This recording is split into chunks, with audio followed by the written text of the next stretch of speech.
Breaking news విజయవాడలో ఉగ్రవాదుల కదలికలు ఉన్నాయంటూ కూడా ఒక వార్త వెలుగులోకి రావడం జరిగింది. అయితే మరి వాళ్ళు ఎప్పటి నుంచి ఇక్కడ ఉంటున్నారు? రీసెంట్ గానే మనం చూసాం జమ్మూ కాశ్మీర్లో ఫల్గామ్ అనే ప్రాంతంలో అతి దారుణంగా చాలా మందిని ఉగ్రవాదులు అక్కడ చేరి వాళ్ళ గన్స్ తో షూట్ చేసి అయితే చంపేశారు.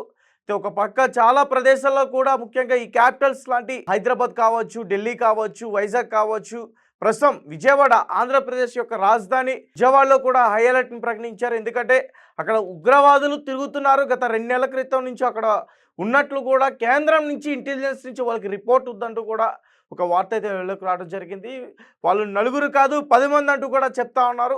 మరి అక్కడ ఉన్న సమాచారం ఏంటనే తెలుసుకునే ప్రయత్నం చేద్దాం. ప్రస్తుత ఇదే విషయాన్ని మనతో పాటు ఫోన్ లైన్లో మాట్లాడడానికి మా హారిక ఉన్నారు. ఒకసారి ఆమెతో పూర్తి విషయాలన్నీ తెలుసుకుందాం. హారిక, చెప్పండి, అసలు ఏంటి?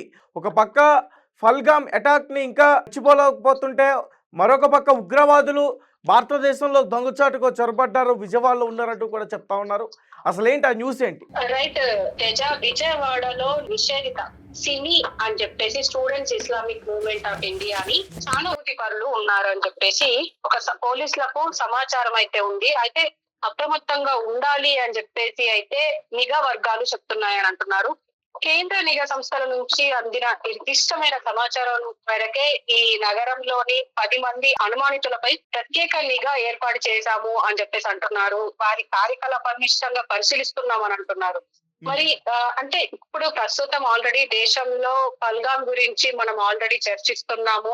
ఇంకా దాని గురించి ఇంకా మర్చిపోలేదు. అండ్ దాన్ని ఖచ్చితంగా అందులో ఉన్న నిందితుడిని ఖచ్చితంగా శిక్షించాలి అని చెప్పేసి మనం మాట్లాడుకుంటున్న తరుణంలో మళ్ళీ విజయవాడలో సిమి అనే ఒక మూవ్మెంట్ నడుస్తుంది అని చెప్పేసి వాళ్ళు దాదాపు 2 నెలల నుంచి ఇక్కడనే ఉన్నారు, అంటే విజయవాడలోనే తిరుగుతున్నారు అని చెప్పేసి వారి కార్యకలాపాలు కూడా ఇక్కడ నుంచి నడుస్తున్నాయి అని చెప్పేసి అంటున్నారు. అంటే సుమారు 2 నెలల క్రితం కేంద్ర నిఘా వర్గాలు 4 అనుమానిత సిమి సానుభూతి పనులకు సంబంధించి వివరాలను విజయవాడ పోలీస్ కమిషనరేట్ అధికారులకు అందించినట్లు విశ్వసనీయ వర్గాల ద్వారా తెలుస్తుంది. తేజ, ఈ సమాచారాన్ని అందుకున్న స్థానిక పోలీసులు వాళ్ళ ద్వారా దర్యాప్తు అయితే చేస్తున్నారు. మరో 6 అనుమానితుల్ని కూడా గుర్తించారు ఈ మధ్య. దీంతో మొత్తం 10 మంది వ్యక్తులు కదలికలపై నిఘా అయితే ఉంది. ఇప్పుడు ప్రస్తుతం వాళ్ళు అంటే పోలీసులు ప్రాథమిక విచారణలో ఈ 10 మందికి సంబంధించి ఈ నలుగురు నగరంలోని గొల్లపూడి అండ్ అశోక్ నగర్, లబ్బిపేట వంటి ప్రాంతాల్లో వీళ్ళంతా ఉన్నారు అని చెప్పేసి అంటున్నారు. రకరకాల పనులు చేసుకుంటూ జీవనం సాగిస్తున్నారని తెలుసు. హారిక, చెప్పండి, అంటే ఇప్పుడు మీరు ఏదైతే చెప్తున్నారో కొన్ని ప్రాంతాలు గొల్లపూడి, అశోక్ నగర్, అంటే ఈ ప్రదేశాల్లో వాళ్ళు తిరిగారా? గొల్లపూడి, అశోక్ నగర్, లబ్బిపేట ఈ ప్రాంతాల్లో వాళ్ళు గత కొన్ని రోజులుగా ఇక్కడే ఉంటున్నారు అని రకరకాల పనులు చేసుకుంటూ జీవనం కొనసాగిస్తున్నారు అని చెప్పేసి పోలీసులు అయితే ప్రస్తుతం గుర్తించారు. అయితే వీరి నుంచి ఎలాంటి చట్ట వ్యతిరేక లేదా అనుమానాస్పద కార్యకలాపాలు తమ దృష్టికి రాలేదని, అయినప్పటికీ వీరిపై నిరంతరం కొనసాగిస్తామని పోలీసు ఉన్నతాధికారులు అయితే ప్రస్తుతం చెప్తున్నారు. ఎందుకంటే వీళ్ళు దాదాపు ఎక్కడ అంటే ప్రస్తుతం మనం చూసుకోవచ్చు, మనం కొన్ని సినిమాల్లో కూడా చూసాం, వాళ్ళు అసలు ఎలాంటి కదలికలు ఉండవు, ఎలాంటి అంటే సమాజానికి గాని చట్ట వ్యతిరేకంగా గాని ఎలాంటి చర్యలు, అలాగే ఎలాంటి గొడవలకు కూడా వెళ్ళరు. వీళ్ళు సాధారణ మనుషుల్లాగే జీవనం కొనసాగిస్తారు. అదే తరహాలో ఇప్పుడు ప్రస్తుతం ఈ గొల్లపూడి, అశోక్ నగర్, లబ్బిపేట వంటి ప్రాంతాల్లో కూడా వీళ్ళు ఇలాగే జీవనం కొనసాగిస్తున్నారని చెప్పేసి పోలీసు ఉన్నతాధికారులు అయితే ప్రస్తుతం చెప్తున్నారు. తేజ, విజయవాడ నగరం మావోయిస్టులకు సైతం కీలకమైన షెల్టర్ జోన్ గా నిలిచిన అనుభవాలు మనకు ముందు కూడా ఉన్నాయి.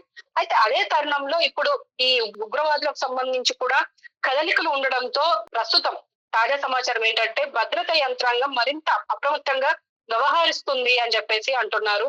ఎలాంటి అవాంఛనీయ ఘటనలకు తావు లేకుండా అన్ని జాగ్రత్తలు తీసుకుంటున్నామని చెప్పేసి అయితే అధికారులు చెప్తున్నారు. పరిస్థితిని ఖచ్చితంగా గమనిస్తున్నామని, అనుమానితులపై నిఘా కొనసాగిస్తామని అయితే ప్రస్తుతం పోలీసు ఉన్నతాధికారులు చెప్తున్నారు.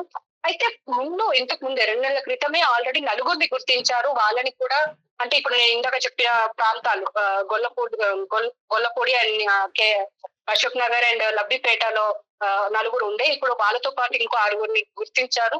మరి చూడాలి ఈ మూవ్మెంట్ ఇలాగే కొనసాగుతుందా, లేకపోతే వాళ్ళని ఎలా అరెస్ట్ చేసే అవకాశం ఏమైనా ఉంటుందా? ఎందుకంటే సరైన ఎవిడెన్స్ తో వాళ్ళని పట్టుకోవాలని పోలీసులు చూస్తున్నట్టున్నారు.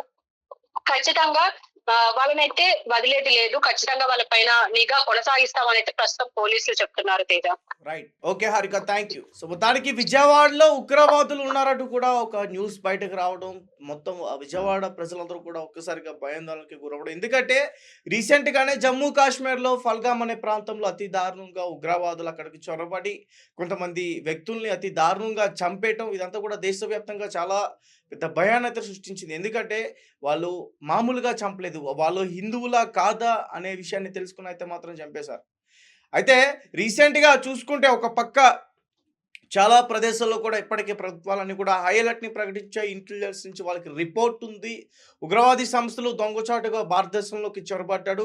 ఏ క్షణాన అయినా సరే ఏదైనా జరగొచ్చనే ముందు అంచనాతో హై అలర్ట్‌ని అయితే ప్రకటించారు. ప్రతి ప్రదేశాల్లో కూడా పోలీసులు అలాగే మిలిటరీ బలగాలు చెక్ పోస్టుల దగ్గర కూడా చెకింగ్స్ చేస్తున్నారు. ప్రతి బ్యాగ్స్ అలాగే రైల్వే స్టేషన్, బస్ స్టేషన్ ప్రతి చోట కూడా పోలీస్ బలగాలు పూర్తిగా చేరుకుని ప్రతి ఒక్కరి బ్యాగ్స్ చెక్ చేస్తున్నారు. అలాగే అనుమానం ఎవరిపైనైతే అనుమానం ఉందో వాళ్ళని కూడా పరీక్షిస్తున్నారంటూ కూడా చెప్తున్నారు.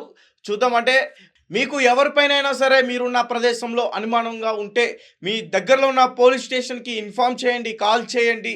సో ఎవరు కూడా భయపడొద్దు. ఎందుకంటే మన ఇంటెలిజెన్స్ వ్యవస్థ చాలా స్ట్రాంగ్‌గా ఉంది. మన మిలిటరీ చాలా స్ట్రాంగ్‌గా ఉంది. ఉగ్రవాది సంస్థలు క్లియర్ కట్‌గా ప్లాన్ ప్రకారంగా పోతున్న విషయం మన ఇంటెలిజెన్స్‌కి పూర్తిగా అర్థమవుతుంది. ఏదేమైనప్పటికీ వీళ్ళని హతమార్చే పరిస్థితి అయితే ఖచ్చితంగా ఉంటుంది. ప్రస్తుతం